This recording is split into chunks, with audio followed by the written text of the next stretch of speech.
So, millions of people are now using weight loss jabs, and they're being called a miracle. But what's interesting is almost nobody seems to be talking about what happens after the weight comes off. And look, we get it because when it feels like your body's working against you, nothing you've tried seems to stick. Something that's finally promising fast, maybe even effortless results is incredibly appealing. But here's what we're seeing: people are starting these medications without being given the full picture, without understanding how they actually work, and without a clear plan for what happens in the long term. So, in today's episode of Empower Your Menopause, we're going to break down why GLP-1 injections, or weight loss jabs, depending on how you've heard them described, are everywhere right now, and what you actually need to know before making the decision about whether to use them. We're not going into the hype and we're not fear mongering here. We just want to provide you with some clarity. So, welcome back. I'm Julie Medesi, Master Health Coach. And I'm James Ellis, functional nutritionist.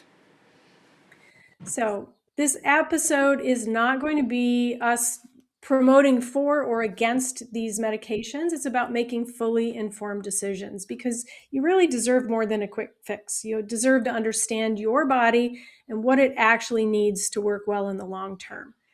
So, James, you want to start out by talking a little bit about what these drugs are?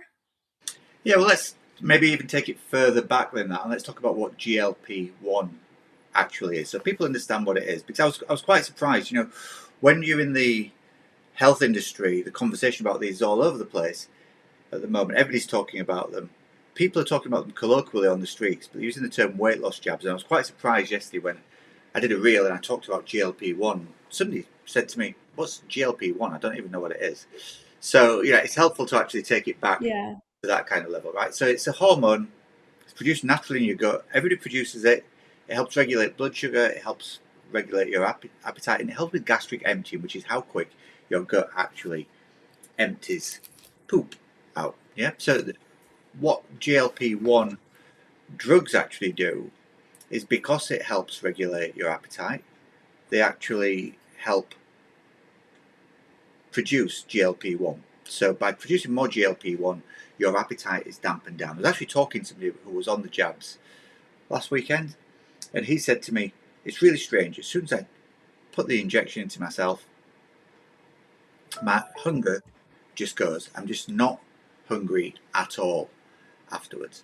And so when doctors realised that, pharmaceutical companies rather, realised that they could actually reproduce or produce more GLP-1 with an injection, they decided it'd be a great way to bring it in to tackle type 2 diabetes, obesity, and metabolic syndrome. They're three conditions, right, that can be really life challenging for people.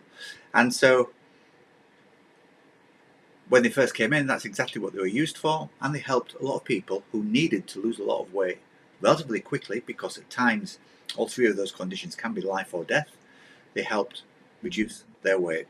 Somebody said, "Hang about, if this works for losing weight for people who've got diabetes, does it help people who just want to lose, a couple of pounds or a couple of kilos? Will it help them as well?" And of course it does, because it dampens down hunger signals for anybody. You don't have to be type 2 diabetic for a GLP-1 agonist drug to actually work and to actually increase your GLP-1, which will dampen down your appetite. So they've gone all over the place because a lot of people are using them for either medical reasons or for lifestyle reasons to help them lose weight. Now, there's a couple of different types. Don't want to get too deep into the science, and certainly don't want to start promoting brand names and things like that. But you're looking at drugs like semaglutide and iraglutide. They're two of the main ones that you find that are out there on the market, branded in different ways, and are on sale to different people. So it's important to realize that these things aren't actually magic at all. What they're actually doing is they're taking your existing biology, and that is your body's ability to produce GLP-1, which helps you realize that, as I said, you're full, helps control appetite, helps control your blood sugar balance, and it takes those signals and it turns the volume knob up. For anybody who's seen Spinal Tap, the big joke in Spinal Tap used to be, "Our amps go up to 11, which is one level more than 10. Favorite line. Yeah. So that's kind of what's happening here. So it's key to then think, some takeaways from this little bit, I guess, is that they work by overriding your appetite signals, not fixing the root cause, of course, because all they're actually doing is they're working on the signaling. They're not working on why that signaling might be impaired in the first place. And of course, you'll see these um, referred to in different ways. Some people call them injections, some people call them jabs. The jabs makes them seem quite simple and routine. The person that I was talking to last week who was on them, they were saying that they had to get their daughter at first to administer them for them because they didn't like the idea of injecting themselves with something. Now, this is not a quick sort of like ka-chunk in and out. It's more of a controlled release, and he found it quite difficult to actually put that needle into himself. He's now got over that, of course. So it's important to remember it's a drug, it's a medical intervention that's changing how your body regulates appetite. But, there are some challenges when it comes to how you actually implement them physically because, as I said, it's not a quick in and out jab, it's an actual injection. So let's talk a little bit about how these have spread, I guess, so much, Julie. How come everybody's talking about them so much right now? And Well, how has it spread? It's almost like wildfire, really, isn't it? 3 years ago, hardly anybody was talking about these, and we've just seen it ramp up so much. And month yeah. by month, it seems to ramp up even more. So, what's going on there? Well, we've changed some medical terminology for different lifestyle and physical conditions. People are so interested in rapid weight loss because if you look at the population, certainly in North America, look at obesity levels and overweight levels in the US and the UK, they're quite high. And so people are looking for weight loss. And it can be a difficult thing because of the way we live, because of the kind of food we eat, and so on. So when you're able to produce something that gives people rapid weight loss, it becomes like instantly validating. It means, oh, good, this is a quicker fix. I don't have to do all of that work and put in all of that effort. And I understand there are some people that physically have difficulty losing weight. But honestly, we know from our coaching that lifestyle interventions are the most effective, certainly in the long term. But most From our people, I personal shouldn't say most, experience as well, by the way, right? It's not just yes, from our own. people we coach. Our own personal experience has taught us that. Yeah, absolutely. And yeah, we've both been on our own weight loss journey and health journey for a number of years. But because people are busy, they don't want to think about having to, learn how to prepare and plan whole food meals and start exercising, all those things. It just is a it seems like a simple fix, because of that instant gratification sort of culture. And then we've got social proof, right? We know people who are on them. We know people are having good luck with them. Celebrities now are promoting them everywhere. There's this culture of thinness being really an important thing now. We've kind of gone 180 from the body positive movement when it didn't matter what size you were and that was perfectly perfect, and now skinny is in again, and it's our culture is just bouncing back and forth. um, Doctors a lot of times are prescribing these really quickly for people who are wanting to lose weight rather than looking a little deeper about what's going on in the body, what the gut health is like, what the lifestyle is like. And I know I'm not dissing doctors here. They don't have a lot of time with patients, so oftentimes using medication, or medical interventions is easier because they just don't have the time to spend. And then you've got women over 40 who are in this life where they're exhausted all the time. It feels like everything's out of control, right? As we say all the time, we're parenting up, we're parenting down. There's a lot of stress, a lot of expectation. And then our favorite dismissal, right? It's just your age. Oh, this is how it's going to be now because I'm just getting older. And that is not even remotely true, by the way. So, of course, women are going to say yes to this because they're not giving any other real answers, or not any real answers that they like necessarily. So, again, even though we talk about these, they are a medical intervention, but calling them a weight loss jab or this super product that's going to take care of all your all your problems. We treat them like they're no big deal, and that can lower the barrier for a lot of people to want to give them a try. Yeah. So now, having said all of that, we know that there are some risks here, but there are also some big benefits to these injections. Yeah, They've been 100%. used for a long time. Yeah. And, obviously, for anybody with obesity or type 2 diabetes, metabolic syndrome, where those conditions come with a medical risk, the chance to use a drug like this that can help them reduce that risk really, really quickly is super, super important. We're talking life changing, if not life saving, for some people who are at that higher Mm. end of the scale when it comes to where the BMI might be and things like that. So they will help, overall reduce HbA1c, which is a marker of blood sugar balance, of your blood sugar levels, and is a predictor of type 2 diabetes and cardiovascular risk as well. So appetite regulation can be life changing. So for the right person in the right context, they're incredibly, incredibly powerful. I'd add to that, you mentioned before medical professionals being short on time and therefore prescriptions are getting easier as well.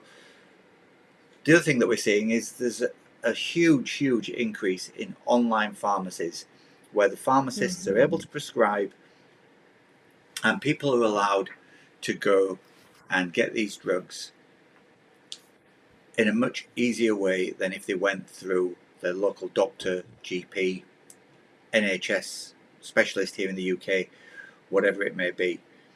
Somebody told me that a lot of these consultations are done online. So they're done with either telemedicine, so video calls. Some of them are just done via text chats, and people are being prescribed things. So, there's a level where acquiring the drugs can be open to people who don't particularly need them for strong medical reasons. And what some of the kind of things that I've heard people tell me about that people have actually done. So one is they were on a video call, they wanted a prescription, they had to show they were over a certain BMI. And so this person actually wore a weighted vest under their coat when they did the weigh-in online so they could dupe the regulations for hitting a certain BMI so they could get drugs. So that is somebody making themselves appear heavier to a prescribing pharmacist online via one of these private portals. And of course, that person isn't there to check. And even if they were there live, would they be sitting frisking somebody down to see if they're actually wearing a Yeah. weighted vest to make themselves appear heavier so they could get the drugs? And so access to people who want them for lifestyle reasons has increased massively. And of course, as with all these kind of things, the more people want them, the more are produced, the more prices can drop and can become more affordable for people. And so Yeah. that tends to be, I guess, the challenge for some people feeling conflicted about the fact, and I admit myself that I feel quite conflicted about the fact that somebody who wants to lose 2 or 3 pounds before they go on holiday to Ibiza can go online to an online pharmacist and dupe the system. I've heard of people, even scarier, getting them because they need them from their own health perspective. So they're at that level of BMI where they're being assessed by their doctor. They're getting them on the NHS, and then they're selling them on to Oh people. gosh. So they're actually selling the drugs onto people, in the pub to their friends, whatever. Yeah. I've heard of people acquiring them. I don't know how they'd acquire them, but somewhat illegally and almost selling them out of the back of a van on the street Yeah. to people, and making a quick buck that way. So I guess the challenge is, all about access, etc. But that is a wider sort of like societal debate, I guess, that we don't really want to get into right now. But I just think I'm trying to illustrate, for the fact that there are huge, huge benefits for people who need them. There's easier access for people who desire them because they want to change their weight from a lifestyle point of view. And of course, Yeah. the challenge with all that is that because it's become an easy option, and and we're going back to sort of like similar concepts to the kind of things that we might have seen in the 1970s when the weight loss drug of choice then was speed. And Yep. a lot of people would go onto it. Um, we get into the challenge of similar things where super restricted diets, whether it be from a calorific point of view or cutting out certain food groups, and people, because they're using them from a lifestyle point of view, can end up on yet another cycle of boom or bust when it comes to their weight loss, which is not a long-term option for people, obviously, right? Or not a Right. sustainable long-term option. And that is one of the things that I think people aren't really talking about enough. And that is, what is at the root cause of all this? The person I was talking to last week about their journey on these, they were telling me that previously, if they were going, let's say, to the coast for the weekend, it's about an hour and a half's drive from where they live, they would actually plan their trip via the fast food outlets that they wanted to stop off at on the way. So that person, it's not just about being overweight. There's obviously a deep-seated challenge there when it comes to their relationship with food. If you're thinking to yourself, they didn't describe it to me like this, but this is kind of my imagining of what they said, that they used to plan by fast foods.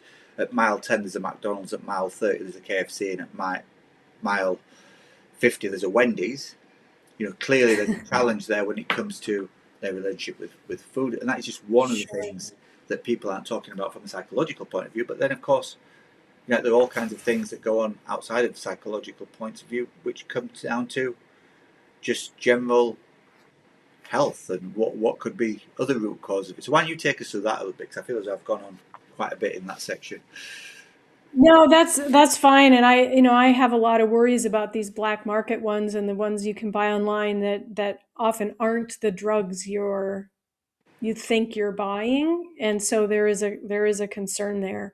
But what brings us to this place anyway, because it's like the diet industry. We said before, women in their adult life will go on 126 different diets. There's something underlying that causes our lifestyle and our health not to be optimized, and that can come back to gut health. And really, gut health is the core driver of everything. It's Mm-hmm. our immune system, it's our cognitive abilities, um, it's our nutritional status, it's all kinds of different things in our body, and where GLP-1 is actually made in our body. So we need good solid gut health, and then we can increase our production, obviously with the right nutrition. And movement is a good way, exercise a good way to increase our GLP-1. So there are lots of things that we can do internally. Chronic stress, shall we say it again? Yeah. Chronic stress really dampens down everything that's going on in your body. It interrupts your sleep. It interrupts your body's ability to heal. It interrupts your gut health because your nutrient absorption isn't going to be as good, because it affects your digestion, which affects your GLP-1 levels, and sleep, of not only just affected by stress, but also affected by other things at this time of life. And one of the other big things is, we like to say we're the most overfed and under nourished society, because we eat so many processed foods. We eat so fast. We're not eating good whole foods. Our soils are a little bit depleted, and we have to pay attention to what's going into our bodies. So we may have nutrient deficiencies that are affecting our gut health, that are affecting our health generally speaking, and our ability to produce our GLP-1s naturally. And a lot of times when people are on these injections, they lose their appetite to the point where they're not eating enough. They're not eating the right kinds of foods.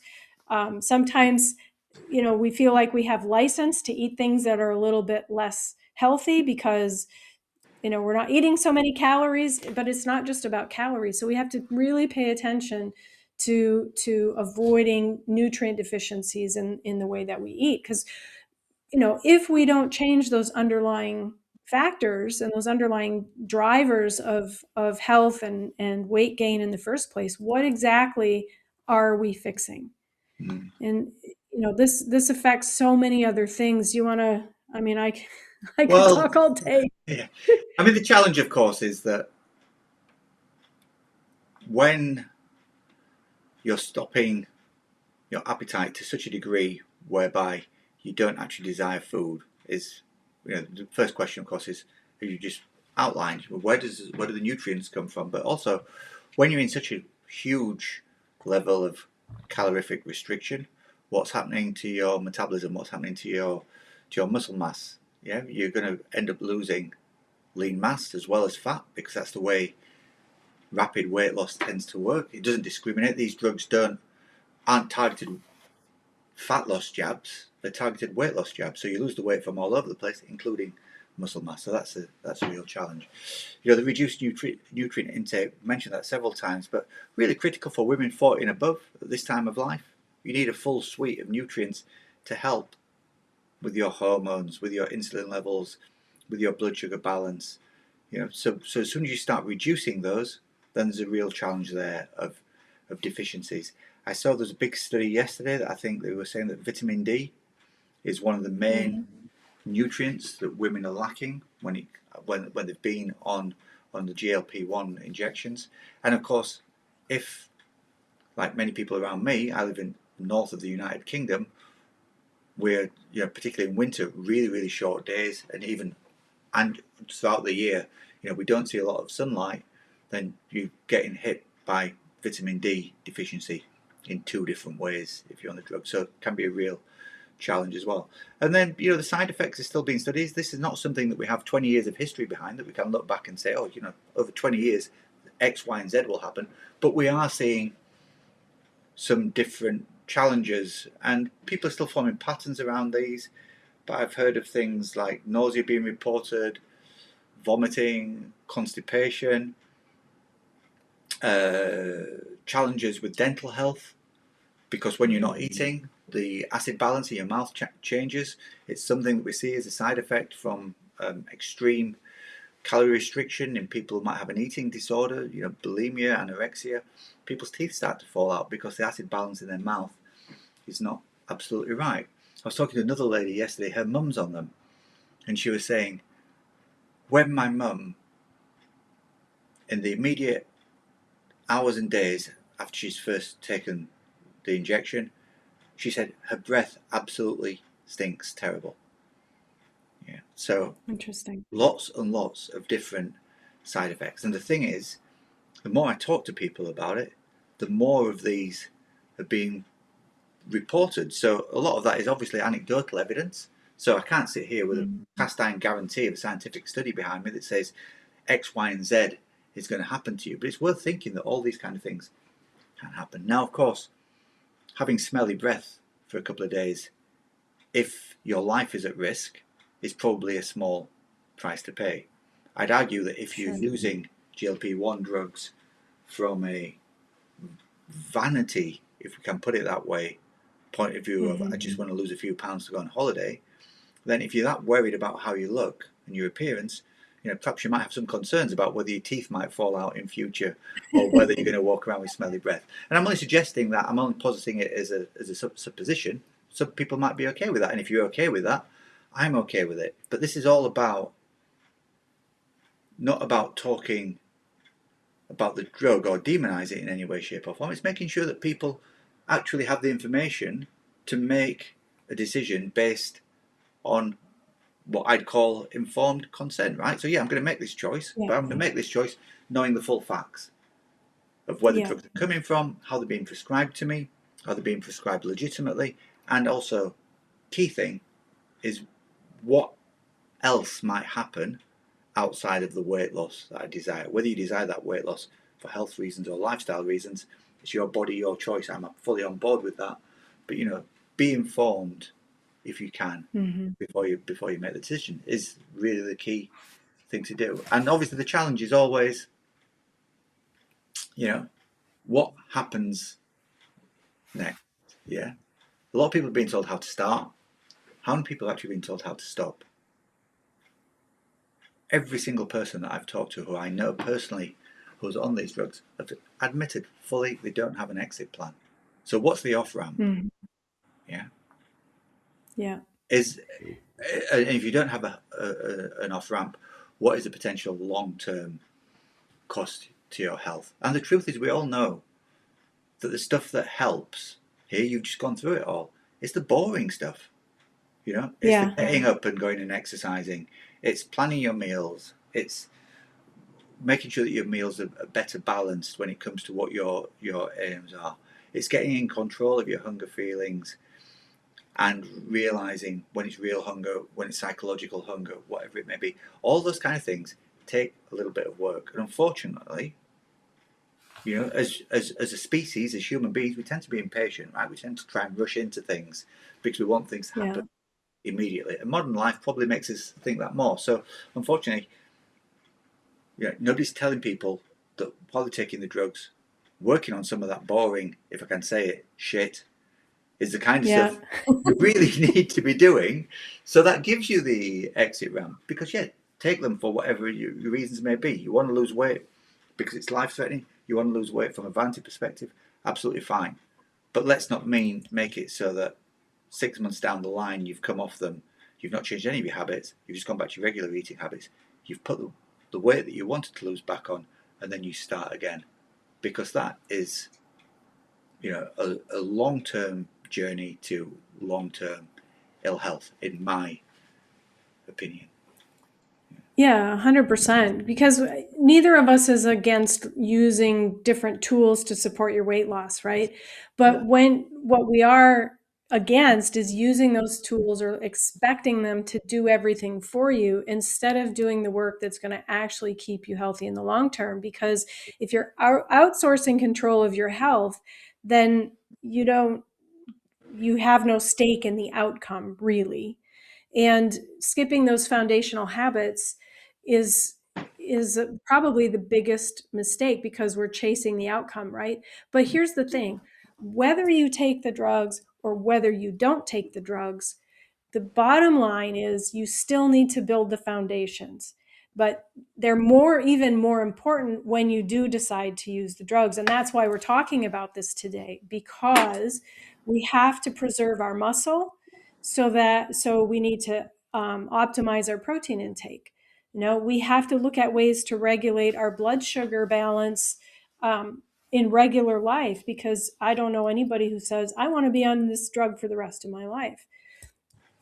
Gut health, 100%. We need to really look at our gut health. And that probably is the first thing we need to look yeah, at, because it controls and it drives everything else. If you choose to take the drugs or if you don't choose to take the drugs, if you're a woman over 40, strength training is going to be your longevity, quote unquote, drug. It's going to be your longevity formula, because you need that muscle mass and the bone mineral density to stay strong into your later years. And then, of course, managing your sleep and your stress. Those are all of the foundational things. And they're the reason that anything works for you in the long term. So if you use the jabs, fantastic. Focus on those things and get the support you need to help you understand how to focus on those things, because we know everybody's busy, but there's no shortcut to building that foundation, yeah, truly. sure. And I'd say to that, you know, maybe these are things you should be doing. Is might sound a little bit harsh to some people, but I would argue that if you care about your long term health, Hmm. building those foundations is absolutely what you want to do. Whether you decide, you know, to paraphrase Shakespeare, to jab or not to jab, you know, working on your foundations is absolutely key because that is the answer to that question if you care about your long-term health. And I would like to think that most people do care about their long-term health, right? And Sure. equally, you know, if you don't care about it, well, fine. You know, that's absolutely fine too. Your body, your choices. You do what you want. But I think it's for me, if you care about your long-term health, you absolutely have to do it. Which is why we're running our upcoming workshop in 2 weeks' time. Julie, why don't you talk us through what that is and what it involves? Yeah, we're excited about the workshop because we want to walk you through, what's really going on underneath your weight gain, why your energy might dips, where the cravings are coming from, and more importantly, what you can actually do about it in a way that supports your long-term health, as we've been talking about through this episode. So we're going to have this workshop on April 23rd. We would love to have you join us. Um, and it's called Thinking About Weight Loss Jabs, Start Here First. So we're going to have a small entry fee of 10 pounds, which is about $13.